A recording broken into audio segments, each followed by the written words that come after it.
السلام عليكم ورحمة الله وبركاته نحمده ونصلي على رسوله الكريم أما بعد فأعوذ بالله من الشيطان الرجيم بسم الله الرحمن الرحيم رب اشرح لي صدري ويسر لي أمري واحلل عقدة من لساني يفقه قولي ربنا زدنا علما اللهم فقهنا في الدين آمين يا رب العالمين آغاز ہوتا ہے جی رکوع نمبر 20 کا آیت نمبر 101 ہے سورہ نحل چل رہی ہے اللہ رب العزت ارشاد فرماتے ہیں وَإِذَا بَدَّلْنَا آيَةً مَّكَانَ آيَةٍ وَاللَّهُ أَعْلَمُ بِمَا يُنَزِّلُ قَالُوا إِنَّمَا أَنتَ مُفْتَرٍ بَلْ أَكْثَرُهُمْ لَا يَعْلَمُونَ اللہ تعالیٰ فرماتے ہیں اور جب ہم ایک آیت کی جگہ دوسری آیت تبدیل کرتے ہیں اور اللہ تعالیٰ ہی بہتر جانتا ہے جو بھی وہ نازل کرتا ہے تو کہتے ہیں تو خود ہی کرنے والا ہے بلکہ ان میں سے اکثر لوگ نہیں علم رکھتے اللہ تعالیٰ نے جو یہاں پر ارشاد فرمایا وَإِذَا بَدَّلْنَا آیَةً مَّكَانَ آیَةٍ اور جب ہم ایک آیت کی جگہ دوسری آیت تبدیل کرتے ہیں تو اللہ رب العزت نے محمد صلی اللہ علیہ وسلم کی نبوت کا انکار کرنے والے مشرکوں کی جو شبہات تھا ان کا ذکر کرتے ہوئے فرمایا کہ یہ لوگ قرآن کریم میں جب ایسے امور کی جستجو میں رہتے ہیں جو ان کے لیے دلیل بنے حالانکہ رب العزت حاکم بھی ہے کمال حکمت والا بھی ہے جو احکامات کو وہ نازل کرتا ہے جب وہ نازل کرتا ہے جس حکم کو وہ شروع کرتا ہے اور ایک اسی حکم کو وہ بدل کر دوسرا حکم لے آتا ہے اس تبدیلی کے موقع پر ان کا طرز عمل کیا ہوتا ہے کہ وہ کہتے ہیں اللہ تعالیٰ فرماتے ہیں وَإِذَا بَدَّلْنَا آیَةً مَّكَانَ آیَةٍ اور جب ہم ایک آیت کی جگہ دوسری آیت تبدیل کرتے ہیں اس سے مراد ہے کہ ایک حکم کو منسوخ کر کے اس کی جگہ دوسرا حکم نازل کرتے ہیں اور اللہ تعالیٰ فرماتے ہیں کہ انسانی تربیت کی مصلحتوں کی وجہ سے اللہ تعالیٰ نے ابتدا میں بعض مقامات پر بعض نرم احکامات نازل کیے اور پھر آہستہ آہستہ ان احکامات کے اندر شدت آئی تو تاکہ ایک معاشرہ بہتر ہو سکے اسی لیے اللہ تعالیٰ نے آہستہ آہستہ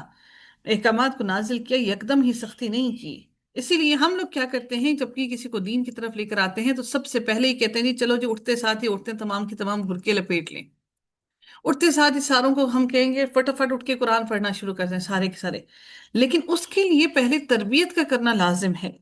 یکدم سارا کچھ نہیں ہو پاتا اللہ تعالیٰ فرماتے ہیں کہ جو آیت ہم منسوخ کرتے ہیں یا جسے ہم بدل دیتے ہیں ہم اس سے بہتر یا اس جیسی اور لے آتے ہیں کیا آپ نہیں جانتے کہ یقیناً اللہ تعالیٰ ہر چیز پر پوری قدرت رکھنے والا ہے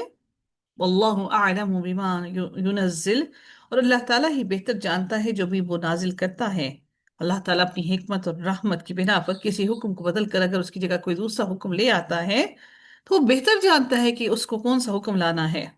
اللہ تعالیٰ فرماتے ہیں قالو تو وہ کہتے ہیں یہ مشرک لوگ نبی اکرم صلی اللہ علیہ وآلہ وسلم سے کہتے ہیں انما انت مفتر تو خود ہی گھڑنے والا ہے جب وہ احکامات میں تبدیلی دیکھتے ہیں تو رسول اللہ صلی اللہ علیہ وسلم اور قرآن حکیم میں عیب نکالتے ہیں اور کہتے ہیں کہ آپ جھوٹے ہیں یہ آیت اس وقت نازل ہوئی جب مشرکین نے کہا کہ نعوذ باللہ محمد صلی اللہ علیہ وآلہ وسلم نے اپنے اصحاب کو مسخر کر رکھا ہے کہ ایک دن ان کو کسی امر کا حکم دیتے ہیں اور پھر اگلے دن اسی سے منع کر دیتے ہیں ان کو بس انہوں نے مصروف رکھا ہوا ہے یا پہلے والے حکم سے زیادہ آسان دے دیتے ہیں اللہ تعالیٰ تو یہ شخص تو اپنی طرف سے باتیں گھڑ لیتا ہے تو اس پر اللہ تعالیٰ نے یہ آیت نازل فرمائی اور پھر اللہ نے فرمایا بل اکثرهم لا يعلمون بلکہ ان میں سے اکثر لوگ علم ہی نہیں رکھتے یہ مشرک نادان ہیں بے وقوف ہیں ان سے ایمان کی امید نہیں ہو سکتی کیونکہ جاہل کبھی بھی ایمان کی حکمت کو نہیں سمجھ سکتا ایمان کی حکمت کی باتوں کو نہیں سمجھ سکتا پھر اللہ تعالیٰ فرماتے ہیں قل نزلہ روح القدس من ربک بالحق لیثبت الذین آمنوا وہدی وبشری للمسلمین اب کہہ دے روح القدس نے تمہارے رب کی جناب سے حق کے ساتھ اس کو اتارا ہے تاکہ وہ ایمان والوں کو ثابت قدم رکھے اور فرمانبرداروں کے لیے ہدایت اور خوشخبری ہو اللہ تعالیٰ نے یہاں پر روح القدس سے مراد کیا ہے حضرت جبریل علیہ السلام ہیں اللہ تعالیٰ نے سورہ شعراء میں فرمایا کہ اسے روح الامین لے کر اترا ہے آپ کے دل پر تاکہ آپ ڈرانے والوں میں سے ہوں میں ربک بالحق تمہارے رب کی جناب سے حق کے ساتھ لے کر اترا یعنی حضرت جبریل علیہ السلام اس کو حق اور سچ کو لے کر آپ کے رب کی طرف سے لے کر اترے ہیں اللہ تعالیٰ نے فرمایا کہ باطل اس کے پاس نہ اس کے